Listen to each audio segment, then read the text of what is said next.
Apakah bisa praktek sadar nafas, zikir nafas tanpa mempunyai guru?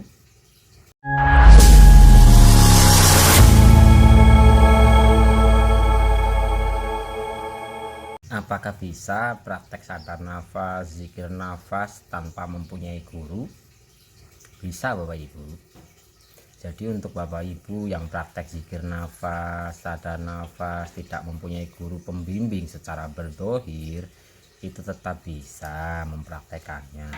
Cuman ketika Bapak Ibu tidak mempunyai guru pembimbing secara berdohir, paling-paling Bapak Ibu nanti akan semakin lama dalam prosesnya, lama dalam kebingungannya. Kenapa lama dalam kebingungan? Iya, karena praktek zikir nafas, sadar nafas itu kan biasanya banyak sekali sensasi, banyak sekali pengalaman-pengalaman kerohanian. Ketika Bapak Ibu tidak punya guru berdohir, Bapak Ibu kesusahan untuk mencari yang sefrekuensi untuk sharing dan tuker kawero. Tapi kalau Bapak Ibu mempunyai guru pembimbing, Bapak Ibu mengalami ini, mengalami itu dalam alam kerohanian, Bapak Ibu bisa bercerita, bukan bertanya nggih. Karena pejalan sejati itu tidak akan pernah mempertanyakan ini maknanya apa, saya mengalami ini maksudnya apa, tidak. Jadi ketika Bapak Ibu mempunyai guru pembimbing yang secara berdohir, Bapak Ibu menceritakan pengalaman-pengalaman kerohaniannya, hanya menceritakan saja. Lah nanti sang gurunya kan akan, oh ini udah lanjutkan, oh coba koreksi lagi, gitu Bapak Ibu.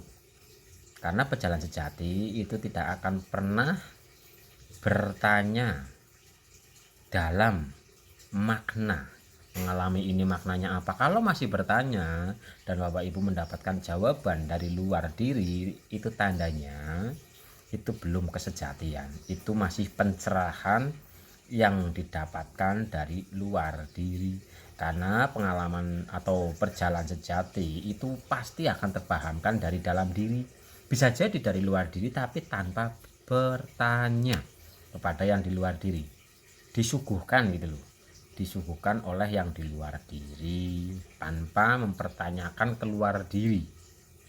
Jadi apakah bisa? Bisa, cuman ya itu tadi, di saat tidak mempunyai guru pembimbing secara berdohir, akan semakin lama dalam kebingungan, kadang ya ketakutan, kadang muter-muter nggak jelas dan sebagainya. Dan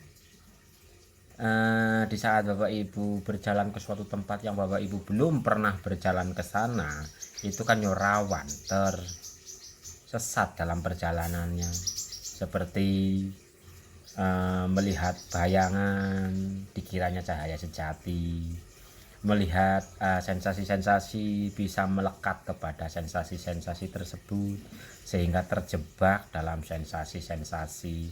Bukannya egonya semakin turun, justru tanpa disadari menyuapi ego secara lembut sehingga keakuan dan pengakuan merasa paling benar sendiri, merasa paling pintar, merasa orang pilihan dan sebagainya. Itu pun masih ego Bapak Ibu, itu masih jebakan-jebakan spiritual yang sangat lembut.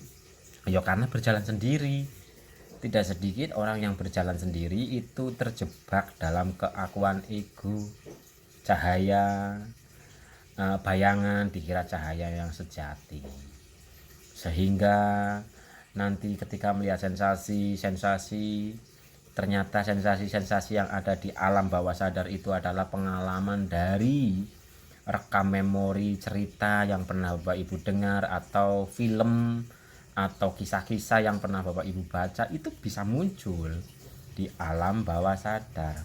Lah kalau nggak punya pembimbing, lah yang mau mengkoreksi siapa, yang mau mengarahkan siapa? Tapi kalau punya pembimbing kan nanti diarahkan. Tapi intinya ya bisa Bapak Ibu, belajar jati diri, zikir nafas, sadar nafas tanpa mempunyai pembimbing itu bisa. Cuman itu tadi, ketika Bapak Ibu melihat sensasi apapun di alam bawah sadar sana, udah nggak usah bereaksi dalam pikirannya, cukup disaksikan saja. Karena di saat Bapak Ibu bereaksi di alam bawah sadar, ini apa ya, maknanya apa ya, kira-kira apa ya, itu justru bisa menjebak kita atau Bapak Ibu di alam sensasi.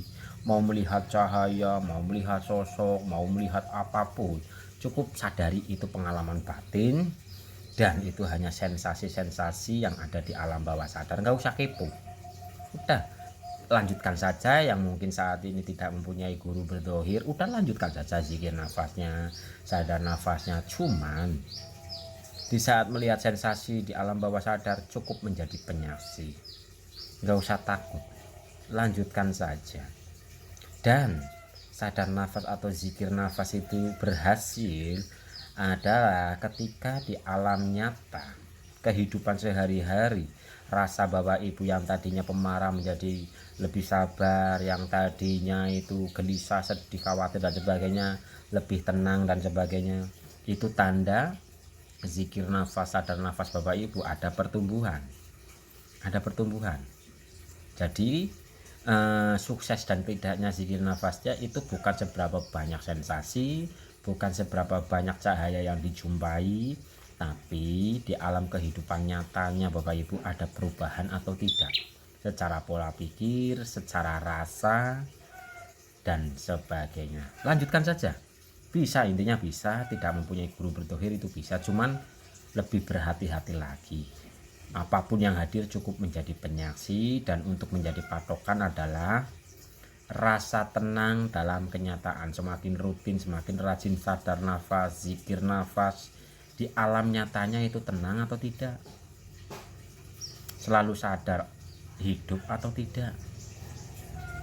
Kalau rajin zikir, rajin sadar nafas, tapi di alam nyatanya itu malah merasa paling benar sendiri, merasa paling pintar sendiri, mencari pengakuan dan sebagainya, ayo diperbaiki lagi.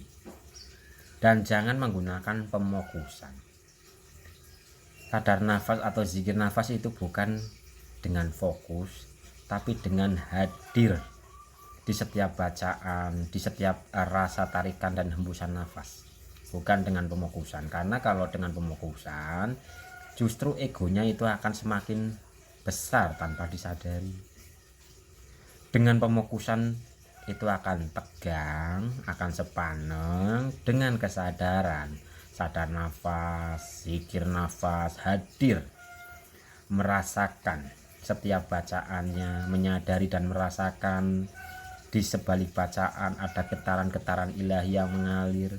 Di sebalik merasakan nafas ada energi ilahi yang mengalir, membersihkan jiwa raga kita ini dan sebagainya, membersihkan hati dan sebagainya. Maka itu akan membuat rileks di alam nyata kita ini. Jadi beda Bapak Ibu antara sadar nafas dan fokus ke nafas, zikir nafas dan zikir fokus ke nafas, itu beda getaran energinya. Udah praktekkan saja dan bedakan sendiri perbedaannya antara sadar nafas dan fokus ke nafas, antara menggunakan pemokusan dan menggunakan kesadaran. Pemokusan itu akan tegang, kesadaran itu akan rileks, nyaman, tenang. Oke Bapak Ibu, intinya pesan saya adalah ketika Bapak Ibu praktek tidak mempunyai guru berdohir, maka sensasi apapun cukup menjadi penyaksi. Nggak usah takut, nggak usah bingung. Mengalami sensasi di waktu meditasinya atau sadar nafasnya, udah selesai meditasi sadar nafas, udah nggak usah dipikirkan. Anggap aja itu berlalu, dah gitu aja. Yang penting praktek. Nanti Bapak Ibu akan paham sendiri, akan merasakan sendiri mana bedanya sadar nafas, mana bedanya antara sadar nafas dan fokus ke nafas, mana bedanya Bapak Ibu mengikuti ego atau Bapak Ibu menggunakan kesadaran. Intinya praktek, teruslah praktek.